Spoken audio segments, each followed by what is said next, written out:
let's talk about the geometry of a wave itself, right? So this is one.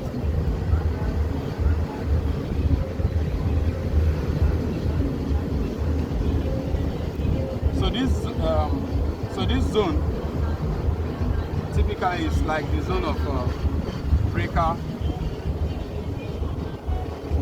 That is the point where that oscillation that was coming actually hits the surface, and then when it hits that surface, it goes from a regular wave to doing this. At this location where this wave that was coming keeps traveling, and then it hits this base, and then what happens? You see a breaker. Okay, so this is the breaker zone, and then in front of it is called the zone of swash and what? Back wash. Okay, swash and what? Back wash. And then behind this, I think there's a name for it, the quiet zone or something like that. But behind here, the energy is low. So if I'm going to think of in terms of sediment size, basically, these are like final, lower energy. In this zone is where you have the coarser materials, but this is where you have the energy itself.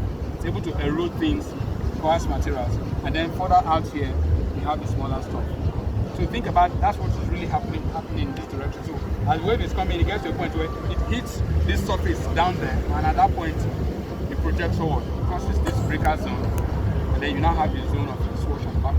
Now the next question you ask is what is swash and what is what? Backwash. So swash is the forward traveling phase of this wave.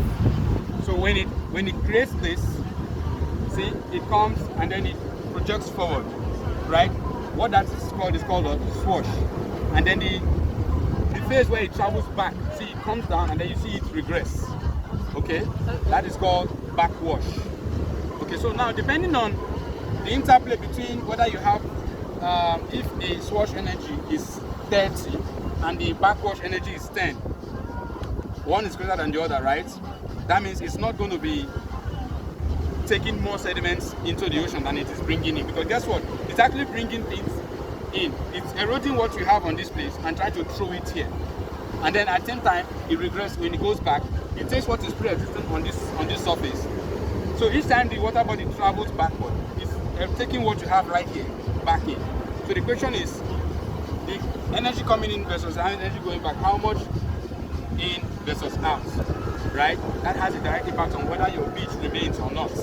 So if the swash energy is always higher, there's a chance that you might have your beach preserved. But if the backwash energy is such that it is taking enough out of where we are standing, that means with time we are going to be losing our beach. Because whatever you have here, each time there's a regressive phase, it washes it back into the ocean. There's an issue. So let me digress a bit like that. to conceptualize what you're saying. Some 12 years ago when I came here the first time, this place was a road, car. Where we are standing was a road. Car, you see the way we came in? Car. This beach used to be miles inside. But today, this is where we are.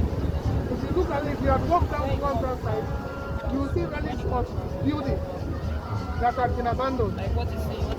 Just because of the difference in the energy system that is describing for you. And you see that the beach here is not well preserved.